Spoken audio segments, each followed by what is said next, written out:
Class 8 का हिंदी का first chapter है स्वदेश। चैप्टर को अपन ने पहले ही पार्ट में देख लिया था। अब नेक्स्ट पार्ट में, आज के पार्ट में अपन देख रहे हैं इसके क्वेश्चन आंसर। तो चलो स्टार्ट करते हैं अपन इसके आज क्वेश्चन आंसर पार्ट से। तो मेरी समझ से अपन क्वेश्चन कर रहे हैं। निम्नलिखित प्रश्नों के उपयुक्त उत्तर के समूह को आपको क्या करना है, तारा बनाइए यानी स्टार बनाना है। कुछ प्रश्नों के एक से अधिक उत्तर भी हो सकते हैं। वह हृदय नहीं पत्थर है। इस पंक्ति में हृदय के पत्थर होने से तात्पर्य है। तो वह हृदय नहीं पत्थर है। तो इस पंक्ति में हृदय के पत्थर होने से आपको ना मतलब इसका मतलब बताना है। तो यहाँ पे क्या है, संवेदनशीलता और कठोरता से क्या है इसका मतलब है। तो अपन इन दोनों के सामने स्टार बनाएंगे। फिर है निम्नलिखित में से कौन सा विषय इस कविता का मुख्य भाव है। तो देश के प्रति प्रेम क्या है, इसका मुख्य भाव है। फिर है हम है जिसके राजा रानी। इस पंक्ति में हम शब्द किसके लिए आया है। तो देश के समस्त नागरिकों के लिए क्या आया है, हम शब्द आया है। कविता के अनुसार कौन सा हृदय पत्र के समान है। जिसमें क्या है देश प्रेम का भाव नहीं है, उसके लिए क्या है हृदय पत्र के समान है शब्द आए हैं। फिर है हो सकता है कि आपके समूह के साथियों ने अलग अलग उत्तर चुने हो। अपने मित्रों के साथ आपको क्या करना है, विचार व्यक्त करना है और उसका मतलब क्या आंसर चूज किया है वो बताना है। तो स्वदेश का आरंभ ही इस पंक्ति से होता है, वह हृदय नहीं पत्थर है जिसमें स्वदेश का प्यार नहीं। ये स्पष्ट रूप से बताता है कि जिस हृदय में अपने देश के प्रति प्रेम और समर्पण नहीं है, वह भावना सुने जैसे एक निर्जीव पत्थर। कवि देश प्रेम को क्या है, जीवन का सर्वोच्च भाव मानता है और उसके बिना मनुष्य का जीवन क्या है, निरर्थक और सुस्त माना गया है। इसलिए कविता के अनुसार देश प्रेम रहित हृदय ही पत्र के समान है। फिर है हो सकता है कि आपके समूह के साथियों ने अलग अलग उत्तर चूज किए। अपने मित्रों के साथ विचार करके आपको बताना है कि ये उत्तर क्यों चूज किए। तो संवेदनहीनता और कठोरता से तात्पर्य कि ऐसा हृदय दूसरों की पीड़ा या देश की चिंता नहीं करता, इसलिए उसे पत्थर कहा गया है। फिर सेकंड ऑप्शन अपन ने चूज किया, उसमें है कि कविता में बार बार स्वदेश के लिए प्रेम, भाव, त्याग और कर्तव्य की बात की गई है, इसलिए मुख्य भाव क्या है, देशभक्ति ही है। फिर थर्ड के अंदर ने अपन ने नागरिकों के लिए ये ऑप्शन चूज किया। वो क्यों किया, क्योंकि हम है जिसके राजा रानी। पंक्ति देश की जनता की क्या है, गरिमा दर्शाती है, अतः हम सब देश के सभी नागरिकों के लिए प्रयुक्त हुआ है। फिर 4 नंबर है कि कवि स्पष्ट कहते कि वह हृदय नहीं पत्थर है जिसमें स्वदेश का प्यार नहीं, अतः ऐसा हृदय ही क्या है, पत्थर के समान है। फिर आपको मिलान करना है, कॉलम ए और बी दे रखा है आपको, फिर आपको सही ही मैच करना है। तो फर्स्ट दे रखा है इसमें, जिसने साहस को छोड़ दिया वह पहुंच सकेगा पार नहीं। यानी जिसने किसी कार्य को करने का साहस छोड़ दिया हो वह किसी लक्ष्य को प्राप्त नहीं कर सकता। तो 3 नंबर से अपन मिलान करेंगे। फिर जो जीवित जो जगा न सका उस जीवन में कुछ सहार नहीं। तो 4 नंबर जो ऑप्शन है, जो स्वयं के साथ ही दूसरों को भी प्रेरित और उत्साहित नहीं कर सकते उनका जीवन क्या है, निष्फल और अर्थहीन है। फिर है जिस पर ज्ञानी भी मरते हैं, जिस पर है दुनिया दीवानी। यानी जिस देश की ज्ञान संपदा में समूचा विश्व क्या है, प्रभावित है। इसके साथ अपन मिलान करेंगे। फिर है सब कुछ है अपने हाथों में, क्या तोप नहीं तलवार नहीं। यानी जिस प्रकार युद्ध में तोप और तलवार की आवश्यकता होती है, उसी प्रकार मनुष्य की प्रगति के लिए साहस और इच्छा शक्ति की आवश्यकता होती है। नेक्स्ट आपको दे रखता है, पंक्तियों पर आपको क्या करनी है, चर्चा करनी है। कविता से चुनकर कुछ पंक्तियां नीचे दी गई है, उन्हें ध्यानपूर्वक आपको पढ़ना है, उन पर विचार करना है। आपको इनका क्या अर्थ समझ में आया, अपने विचार अपने समूह के अंदर आपको साझा करने और लिखना है। क्या पंक्तियां दे रखी है आपको कि निश्चित है निसंशय निश्चित है जान एक दिन जाने को, है कालदीप जलता हरदम जल जाना है परवानों को। तो ये आपको पंक्तियां दे रखी है, इसका आपको क्या समझ में आया। तो देखो इन पंक्तियों में क्या है, जीवन की अनियतता को स्वीकार किया गया है। तो कवि क्या बोलता है कि मृत्यु क्या है, निश्चित है। यानी हर एक इंसान की क्या है, मृत्यु निश्चित है, कोई भी अमर नहीं होगा, इसमें कोई भी संदेह नहीं है। जैसे समय का दीपक हमेशा क्या है, जलता रहता है, वैसे ही उसकी लौ में हर किसी को जलना ही है। यानी जीवन का अंत क्या है, होना ही है। जैसे परवाना दीपक की लौ में जल जाता है, वैसे ही हर जीवन को अंत की ओर जाना है। तो विचार क्या है कि हमें क्या है, मृत्यु से डरना नहीं चाहिए, बल्कि जीवन को सार्थक बनाने की दिशा में क्या करना चाहिए, काम करना चाहिए। ये जीवन क्या है, सीमित है यानी लिमिट है जीवन की, इसलिए उसे उद्देश्यपूर्ण और देश, समाज और मानवता के लिए समर्पित करना चाहिए। यानी हमें अपने जीवन के अंदर क्या है, कुछ ना कुछ ऐसा काम करना चाहिए जो हमारे देश के लिए, हमारे समाज के लिए और मानवता के लिए क्या हो, समर्पित हो। फिर है, सब कुछ है अपने हाथों में, क्या तोप नहीं तलवार नहीं, वह हृदय नहीं है पत्थर है, जिसमें स्वदेश का प्यार नहीं। तो अर्थ क्या है इन पंक्तियों का, इन पंक्तियों में कवि क्या है, आत्मविश्वास और देशभक्ति की भावनाओं को क्या है, बल देता है। वह कहता है कि हमारे पास क्या है, सब कुछ है, यानी सब कुछ है अपने हाथों में। क्या, शक्ति, साधन, साहस। तो फिर देश को स्वतंत्र और समृद्ध बनाने से कौन रोक सकता है। लेकिन यदि किसी के हृदय में देश के लिए प्रेम नहीं है, तो ऐसा हृदय क्या है, पत्थर के समान है। विचार क्या है होंगे अपने कि देश की रक्षा और प्रगति के लिए केवल शस्त्र ही नहीं, बल्कि सच्चा देश प्रेम भी जरूरी है। जब तक हृदय में देश के लिए प्रेम, त्याग और कर्तव्य की भावना नहीं होगी, तब तक कोई परिवर्तन संभव नहीं है। फिर नेक्स्ट आपको दे रखे कुछ पंक्तियां कि जो भरा नहीं है भावों से, बहती जिसमें रसधार नहीं, वह हृदय नहीं है पत्थर है, जिसमें स्वदेश का प्यार नहीं। तो इस पंक्ति में मतलब क्या है कि एक संवेदनहीन और भाव शून्य जीवन की क्या है, आलोचना करती है। कवि क्या बोल रहे हैं कि जो हृदय भावनाओं से रिक्त है, जो भरा नहीं है भावों से, यानी जो क्या है, जिसके हृदय में यानी मन के अंदर भावनाएं नहीं है, रिक्त है। बहती जिसमें रसधार नहीं, जिसमें क्या है, प्रेम, संवेदना और देशभक्ति का परवाह नहीं है, वह जीवित होकर भी क्या है, निर्जीव है। ऐसा हृदय पत्थर जैसा है। मनुष्य को क्या है, भावनाओं से परिपूर्ण होना चाहिए, खासकर अपने क्या है, देश के प्रति। केवल भौतिक जीवन नहीं, बल्कि एक भावनात्मक, संवेदनशील और राष्ट्र प्रेम से भरा जीवन ही क्या है, सच्चा जीवन है। यानी सिर्फ अपने क्या है, अपना एक भौतिक जीवन ही नहीं होना चाहिए, बल्कि क्या है, उसके अंदर क्या है, भावनात्मक होनी चाहिए, संवेदनशीलता होनी चाहिए, राष्ट्र के लिए, अपने देश के लिए क्या है, प्रेम होना चाहिए। वो ही क्या है, एक सच्चा जीवन है। फिर आपको सोच विचार के लिए कुछ क्वेश्चन दे रखे हैं कि कविता को पुनः ध्यान से पढ़ना है, पता लगाना है और लिखना है। हम है जिसके राजा रानी, पंक्ति में राजा रानी किसे और क्यों कहा गया है। तो अपन ने जो पहले पढ़ा था उसमें क्या है, बताया गया है कि हम है जिसके राजा रानी, पंक्ति में हम सब क्या है, भारत के नागरिकों के लिए प्रयोग हुआ है। कवि ये कहना चाहता है कि हम उसी देश के निवासी है जो हमें सब कुछ देता है, जैसे अन्न, जल, प्रेम, ज्ञान और पहचान। इसलिए हम सब क्या है, उस देश की क्या है, राजा रानी है, यानी उसे सम्मान और गौरव के साथ अपना समझने वाले स्वाभिमानी नागरिक हैं हम। फिर आपको दे रखा है, संसार संग चलने से आप क्या समझते हैं। जो व्यक्ति संसार संग नहीं चलता, संसार उसका क्यों नहीं हो पाता। तो संसार संग चलने का अर्थ क्या है, समय, समाज और दुनिया की गति के साथ तालमेल बनाए रखना, प्रगति और परिवर्तन के साथ चलना। तो जो व्यक्ति या राष्ट्र समय के साथ नहीं चलता, वह क्या है, पिछड़ जाता है और उसकी पहचान भी क्या है, मिट जाती है। इसलिए कवि कहते हैं कि जो संसार के साथ में नहीं चलता, संसार उसे अपनाता नहीं है और वह समाज में महत्वहीन बन जाता है।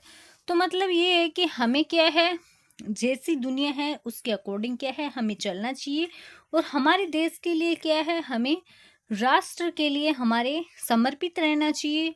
हमें कुछ ना कुछ ऐसा काम करना चाहिए जो हमारे क्या है, राष्ट्र हित के लिए हो। उस पर है नहीं पसीजा जो, क्या है वह भूखा भार नहीं। पंक्ति से आप क्या समझते हैं, यानी उस पर है नहीं पसीजा जो। तो इस पंक्ति का अर्थ क्या है कि जिस व्यक्ति का हृदय क्या है, अपने देश पर प्रेम से नहीं पसीजता, यानी अपने देश के लिए क्या हो, प्रेम नहीं हो, यानी पसीजता नहीं हो, जिसमें अपने देश के प्रति क्या है, संवेदना नहीं है, यानी भावना नहीं है, वह इस धरती पर क्या है, बोझ मात्र है। क्या है वह भूखा भार नहीं। भू यानी धरती, भार यानी बोझ। मतलब क्या है, इस धरती पर क्या है, बोझ मात्र ही है। वह केवल जी रहा है, लेकिन उसका जीवन क्या है, समाज या राष्ट्र के लिए कोई उपयोगी योगदान नहीं दे रहा। फिर आपको दे रखा है, कविता में देश प्रेम के लिए बहुत सी बातें आई है। आप देश प्रेम से क्या समझते हैं, आपको बताना है। तो देश प्रेम का अर्थ क्या है, अपने देश के लिए सच्ची निष्ठा, सेवा और समर्पण का भाव रखना। इसका मतलब केवल भावनाओं तक सीमित नहीं है, बल्कि क्या है, कर्मों से भी जुड़ा है। देश की रक्षा करना, उसकी उन्नति के लिए मेहनत करना, सामाजिक कुरीतियों का विरोध करना और देशवासियों के प्रति अपनत्व और सहयोग की भावना रखना। तो मतलब यहाँ पे क्या है, कविता में सिर्फ अपना देश प्रेम के लिए कुछ बातें सामने आई है। तो आपको मतलब आप क्या क्या समझ आया देश प्रेम के लिए, वो आपको बताना है। तो हमें मतलब क्या करना चाहिए, देश की रक्षा करना, उनकी उन्नति के लिए मेहनत करना। मतलब हम कोई भी काम करें उसमें क्या है, राष्ट्र का क्या है, हित होना चाहिए। सामाजिक कुरीतियाँ बहुत सारी होती है, जैसे बाल विवाह है, वो भी क्या है, बहुत बड़ी सामाजिक कुरीति है। उसमें भी अगर अपन अपना रोल दे, किसी का बाल विवाह हो रहा हो, उसको हम अपने रुकवाए, तो वो भी क्या है, राष्ट्र का हित ही है एक तरीके से। फिर है, ये रचना एक आह्वान गीत है जो हमें देश प्रेम के लिए प्रेरित और उत्साहित करती है। इस रचना की अन्य विशेषताएं ढूंढनी है और लिखनी है। तो इसका मतलब रचना की क्या क्या विशेषताएं, प्रेरणात्मक शैली के अंदर कई कविता में क्या है, पाठकों में देश प्रेम, आत्मबल और साहस की भावना क्या है, जागृत करती है। सशक्त भाषा और दोहराव है, यानी वह हृदय नहीं पत्थर है जैसी पंक्तियां क्या है, बार बार क्या है आकर क्या है, इस पे मतलब जो कविता है उस पे क्या है, गहरा प्रभाव डाल रही है। भावनात्मकता क्या है इस कविता के अंदर, कि पूरी कविता में देश के प्रति क्या है, भावुकता और गहरा जुड़ाव क्या है, दिखाया गया है। सामाजिक और नैतिक संदेश क्या है इस कविता में, कि ये कविता हमें क्या है, आत्मनिरीक्षण करने और देश के लिए कुछ करने की क्या है, प्रेरणा देती है। यानी इस कविता से हम मतलब क्या है, खुद का निरीक्षण कर सकते हैं कि हम कैसे हैं, क्या हम राष्ट्र के हित के लिए कुछ काम कर रहे हैं या नहीं कर रहे हैं, और हमें कामों को करने के लिए क्या है, प्रेरित कर रही है ये कविता। काव्यगत सौंदर्य क्या है, कविता में अनुप्रास, रूपक और प्रतीक जैसे अलंकारों का सुंदर प्रयोग है, जैसे कालद्वीप, परवाना, रसधा आदि, ये सब क्या है, इनमें प्रयुक्त हो रहे हैं। फिर आपको दे रखा है, अनुमान और कल्पना से अपने समूह में मिलकर आपको चर्चा करनी है और लिखना है। जिसने की खजाने खोले हैं, अनुमान करके बताइए कि इस पंक्ति में किस प्रकार के खजाने की बात की गई होगी। तो इस पंक्ति में खजाने से तात्पर्य केवल धन दौलत या सोना चांदी नहीं है, बल्कि क्या है, भारत की प्राकृतिक, सांस्कृतिक और आध्यात्मिक संपदाओं से है। ये देश अपने प्राकृतिक संसाधनों जैसे नदियाँ, पर्वत, वन, ऐतिहासिक धरोहरों, साहित्य, कला, संगीत, शिक्षा, ज्ञान और मूल्यों का खजाना है, जिसे पूरी दुनिया सराहती है, विज्ञान की किताबें।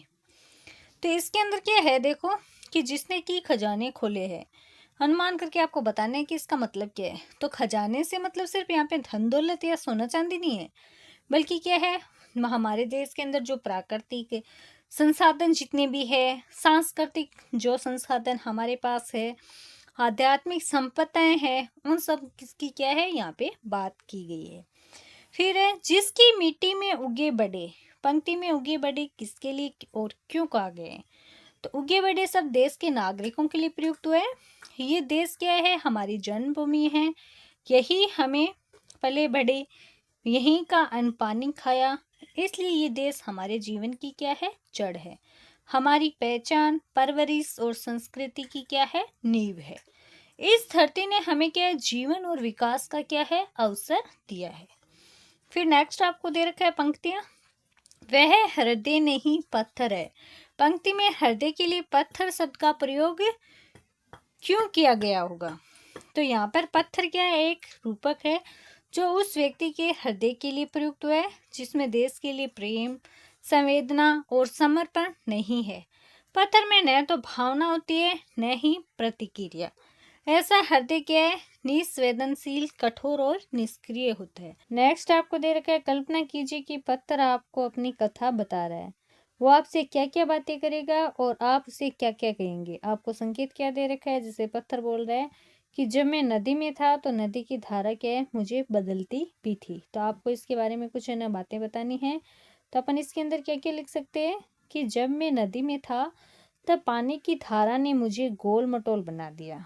पहाड़ों से लुढ़कते हुए मैंने समय की चोटें सही। तो जब मतलब ये बोल रहा है कि जब मैं पहाड़ों से, पहाड़ जब कोई टूटता है और होता है, तब क्या है, जब मैं वहां से लुढ़कता हूँ तो मैंने क्या उससे बहुत सारी चोटें भी सही। तो और किसी दिन क्या है, मैं मंदिर की सीढ़ी बनाई, यानी मुझे क्या है मंदिर बनाने के लिए भी यूज में लिया गया। किसी दिन मुझे किसी इमारत की नींव भी बनाई गई। लेकिन कुछ लोगों ने मुझे नफरत और हिंसा के लिए भी इस्तेमाल किया। यानी बहुत बार अपन देखते हैं, न्यूज आती है कि वहाँ पे पत्थरबाजी की गई, लोगों ने एक दूसरे पे पत्थर से हमले किए। तो मतलब मैं वहाँ पे भी हिंसा के लिए भी इस्तेमाल हुआ। मैं पत्थर से कहूँगा, तुम सहनशील हो, मजबूत हो, तुमने समय को झेला है। पर जब मैं तुम्हें ऐसे काम में लगाऊंगा जिससे शांति, कला और सेवा फैले, तुम नफरत का हथियार नहीं, प्रेम और निर्माण का आधार बनो। तो मैं ना मतलब पत्थर से मुझे कुछ बोलने के लिए बोला गया, तो मैं क्या बोलूँगा कि तुम क्या मतलब बहुत सारी चीज़ों में तुमने सहनशील किए है, मजबूत हो तुमने क्या है इस समय को क्या है झेला है। पर मैं अब तुम्हें ऐसे काम में लगाऊंगा जिससे क्या हो शांति हो, जिसमें क्या हो कला हो और सेवा, किसी की सेवा के लिए तुम हो। मुझे तुम्हें नफरत का हथियार नहीं हो, तुम प्रेम और निर्माण का क्या हो आधार बनो। फिर आपको दे रखा है, देश प्रेम की भावना देश की सुरक्षा से ही नहीं बल्कि संरक्षण से भी जुड़ी होती है। अनुमान करके बताइए कि देश की किन किन संसाधनों या वस्तुओं आदि का संरक्षण की आवश्यकता है और क्यों। तो देश प्रेम का संबंध केवल क्या है युद्ध से नहीं है, बल्कि देश के संसाधनों की क्या है रक्षा से भी है। इनमें क्या क्या शामिल है, जैसे जल स्रोत, नदियाँ, झीलें, वर्षा जल, वन और वन्य जीव, जैव विविधता, संस्कृति और विरासत में ऐतिहासिक स्मारक, भाषाएं और परंपराएं, प्राकृतिक संसाधन में कोयला, लोहा, खनिज, पर्यावरण में वायु, मिट्टी और जलवायु, शिक्षा और ज्ञान में विद्यालय, पुस्तकालय और विश्वविद्यालय। फिर नेक्स्ट आपको दे रखा है, कविता की रचना दे रखी है कि जिसकी मिट्टी में उगे बढ़े, पाया जिसमें दाना पानी, है माता पिता बंधु जिसमें, है मैं जिसके राजा रानी। तो इन पंक्तियों के अंतिम शब्दों को क्या करना है, आपको ध्यान से देखना है। दाना पानी, दाना और पानी, राजा रानी, इन शब्दों की अंतिम ध्वनि क्या है, एक जैसी है। इस विशेषता को क्या है, तुक मिलाना कहते हैं। आप नीचे दिए गए प्रश्नों पर 5-5 के समूह में मिलकर चर्चा कीजिए और उनके उत्तर लिखने। शब्दों के तुक मिलाने से कविता में क्या विशेष प्रभाव पड़ा है। कविता में क्या है, लय और संगीतात्मकता आती है। पाठकों और स्रोतों को याद करने में भी आसानी होती है। कविता में मनोरंजन और आकर्षण बढ़ता है। तुकबंदी के कारण भाव और विचार अधिक प्रभावशाली ढंग से व्यक्त होते हैं। जैसे दाना पानी, राजा रानी, ये जोड़ी क्या है कविता को सुंदर और गेय बनाती है। मतलब तुकबंदी के जो शब्द यूज में लेंगे उससे क्या है कविता में मनोरंजन बढ़ेगा, प्रभावशाली लगेगी। फिर नेक्स्ट आपको दे रखा है, कविता को अधिक प्रभावशाली बनाने के लिए और क्या क्या प्रयोग किए गए हैं। तो संकेतनात्मक शब्दावली यूज में ली गई है, जिसे पत्थर, परवाना, तोप, तलवार जैसे शब्दों के माध्यम से भावों को प्रतीक रूप से क्या है प्रस्तुत किया गया है। और भावनात्मक शैली भी यूज में ली गई है, जैसे कविता देश प्रेम, बलिदान और वीरता जैसी भावनाओं को उभारकर पाठक के मन में जोश उत्पन्न करती है। दोहराव का प्रयोग, यानी पुनरावृत्ति शब्द बार बार यूज में लिए जा रहे हैं। और क्या है, प्रेरणात्मक स्वर, कविता पाठकों को सोचने और सक्रिय होने के लिए प्रेरित करती है। लयात्मक प्रभाव भी है इसके अंदर, भाषा सरल, तीव्र और प्रभावपूर्ण है, जिससे कविता का संदेश अधिक सशक्त बन जाता है। तो मतलब बार बार इससे क्या है, इन चीज़ों में तुकबंदी शब्द यूज में लिए गए हैं, बार बार कुछ शब्दों को बार बार इन पंक्तियाँ यूज में ली गई है। तो इससे क्या है, मतलब है ना कविता क्या है अधिक रोचक, प्रभावशाली ढंग से कही गई है। वह हृदय नहीं पत्थर है जिसमें स्वदेश का प्यार नहीं।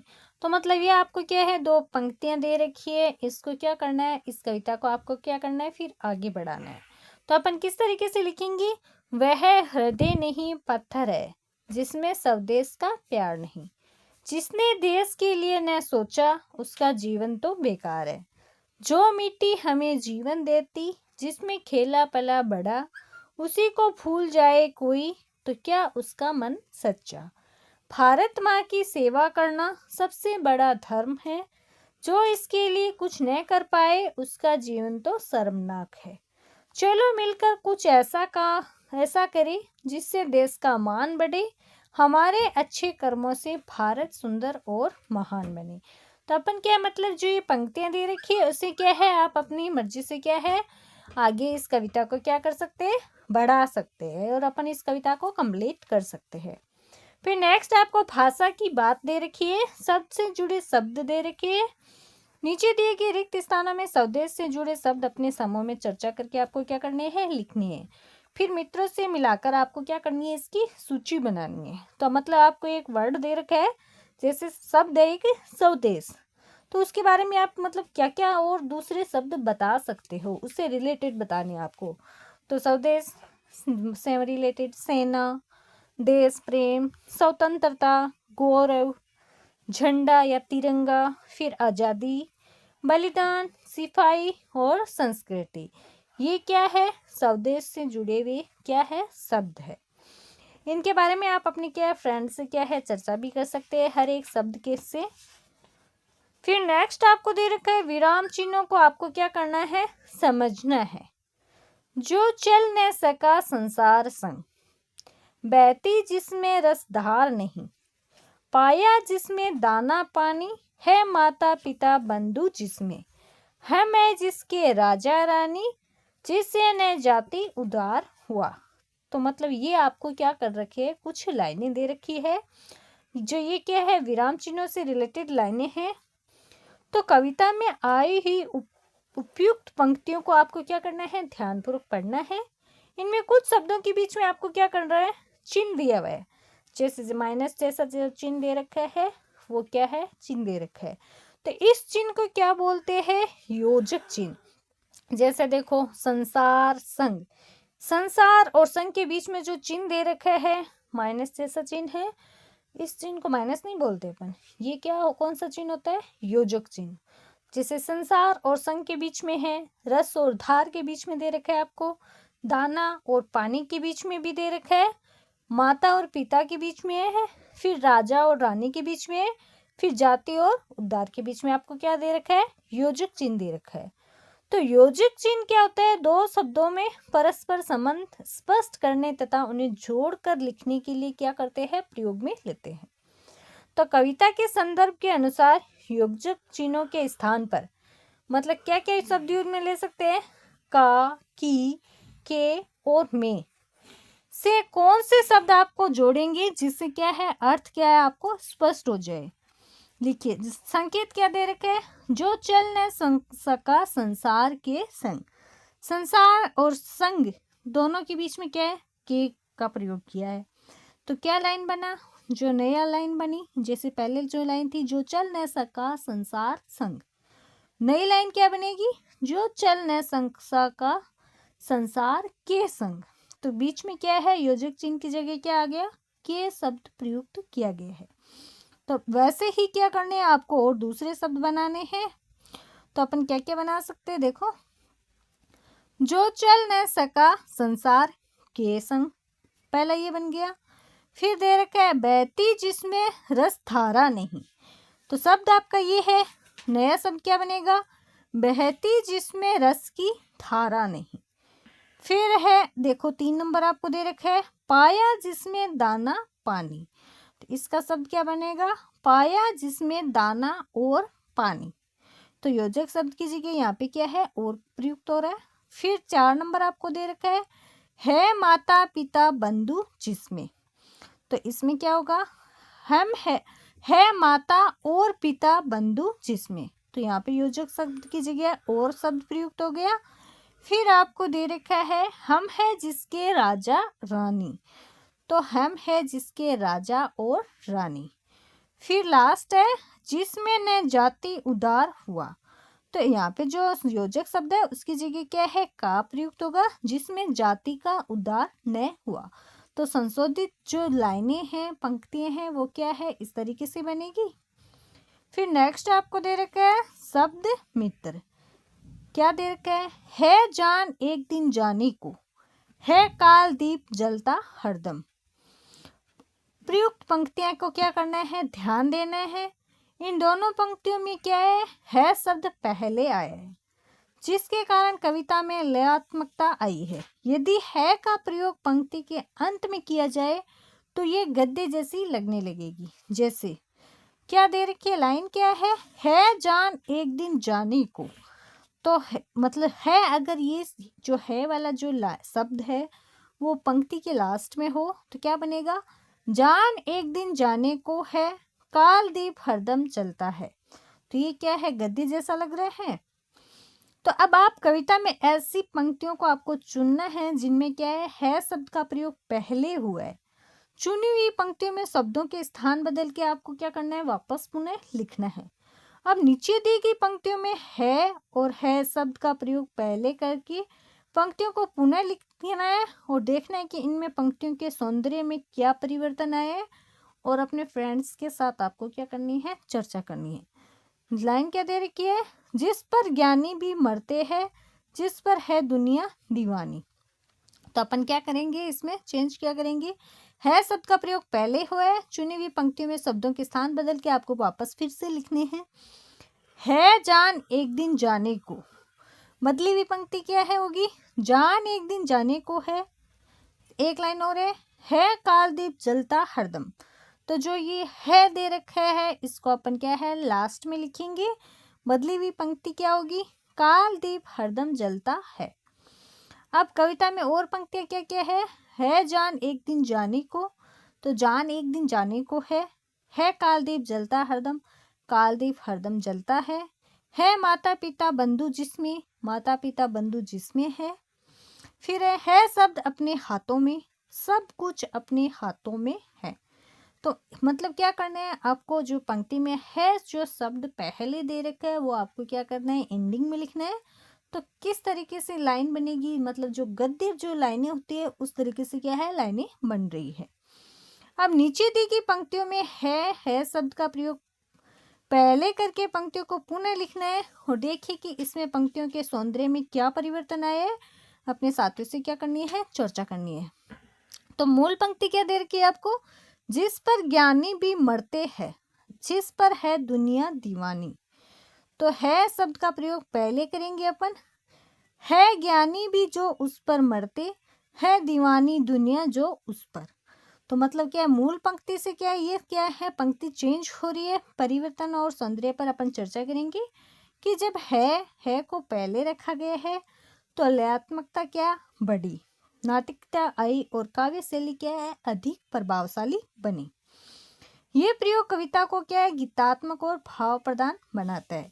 तो मतलब अगर अपन जो है शब्द है वो लाइन के एंड में लिखते हैं तो मतलब उसमें क्या है उतनी मतलब सौंदर्यात्मकता, काव्य शैली, नाटकीयता ये सब क्या है नहीं दिखाई देती, उतना प्रभावशाली नहीं बनता। लेकिन जब अपन है शब्द का प्रयोग पहले कर लेते हैं पंक्ति में तो उससे क्या है मतलब क्या है, ये एक बहुत ही गीतात्मक और क्या है भाव प्रदान बन जाता है। तो कविता इससे क्या है बहुत रोचक लगती है, भाव प्रधान लगती है। फिर नेक्स्ट आपको दे रखा है समानार्थी शब्द।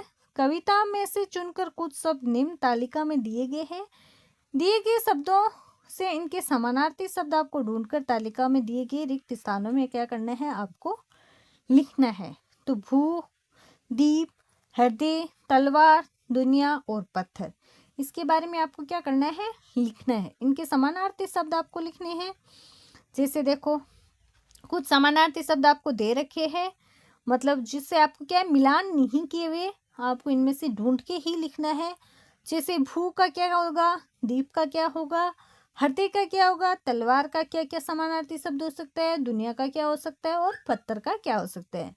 आपको अपने मतलब अकॉर्डिंग नहीं बताने, आपको जो दे रखे हैं उनमें से ही ढूंढना है। तो अपन किस तरीके से ढूंढेंगे इसमें, तो अपन इसके अंदर समानार्थी शब्द लिखेंगे। देखो, भू में भू का क्या होता है? थरा, पृथ्वी। दीप का होगा दीपक और प्रदीप। हृदय का होगा दिल और जी।